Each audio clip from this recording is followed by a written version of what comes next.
Do you know what the US president desperately needs? A crystal ball to see the future, to read Vladimir Putin's mind, because right now Biden's policy has no direction. He's trying a bit of everything. Talks, troops, military aid, sanctions, it's like shooting in the dark. There is only one constant in Biden's strategy. He doesn't want to dirty his hands. In other words, Joe Biden will not send American soldiers into Ukraine. This was the big question on everyone's mind. Would America directly fight Russia? On Tuesday, Biden clarified his position. This is Ukraine's war, he said. America will cheer from the sidelines, but it will not get involved directly. Just to be clear, there is no intention or interest or desire by the president to send troops to Ukraine. NATO is a forum to support our eastern flank partners and countries, and that's what the focus has been on. What does this mean for Ukraine? If Russia invades, they will have to do the fighting. No NATO air support, no NATO battalions. It's all on them. So this just turned from a tag team contest into a one-on-one. Ukraine will have Western weapons, but no Western soldiers. Is this a green light for Putin to invade? After all, if NATO sits out, it's a no contest. Ukraine may resist for a while, but alone it cannot defeat the Russians. So what is Joe Biden's plan here? A strategy as old as ancient Greece. Economic sanctions, he says. They come in various forms: embargoes, asset freeze, blockades, denial of visas, many types, but the same objective: to cripple your rival's economy. Joe Biden plans to do the same with Russia. If Putin invades, he is threatening to impose severe economic sanctions, not just on the Russian economy, but on Vladimir Putin himself. I made it clear to early on to President Putin that if he were to move into Ukraine, that there'd be severe consequences, including significant economic sanctions. Would you ever see yourself personally sanctioning him if he did invade Ukraine? Yes. You would? I would see that.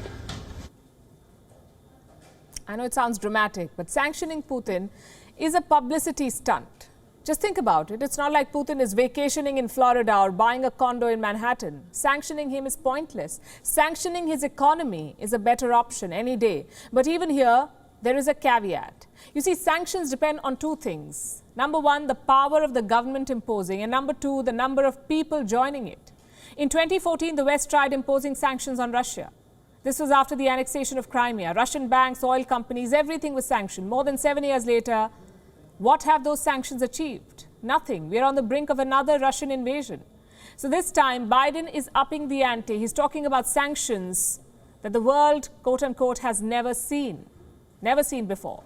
It sounds great, but the fact is, Joe Biden cannot impose them alone. He needs American companies on board. He needs his European allies on board. The problem is, neither is enthusiastic. US companies are asking Joe Biden to tone down the rhetoric. Here's what America's largest energy lobbyist has said. Sanctions should be as targeted as possible in order to limit potential harm to the competitiveness of US companies. So saving Ukraine can wait. Their bottom lines are more important. Same with the European Union and European nations. They're okay with basic sanctions, but they do not want to push Russia beyond a point. And like we told you, basic sanctions do not work. Russia can simply spin the narrative. How's that?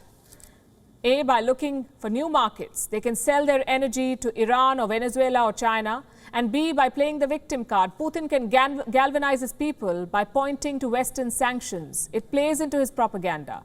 The evil West hurting the Russian people. Simply put, sanctions do not work in a divided world. And that's where we are right now. A world split into three camps. The ones backing the US completely, the ones sitting on the fence, and the ones supporting Russia. This map should give you a better idea. These countries are America's die-hard backers: Canada, Britain, Denmark, Poland, and the Baltic states, Estonia, Latvia, and Lithuania. They are ready for extreme sanctions. On the other hand, these countries are supporting Russia. China, Iran, Venezuela, Belarus, and North Korea. These states do not care about Western sanctions, so they will keep trading with Russia.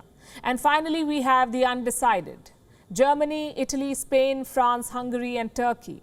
They want sanctions, but minor ones, nothing that will hurt their economies. So you have two factors working against sanctions: a profit-hungry corporate world and a divided Europe. And this is exactly why sanctions fail.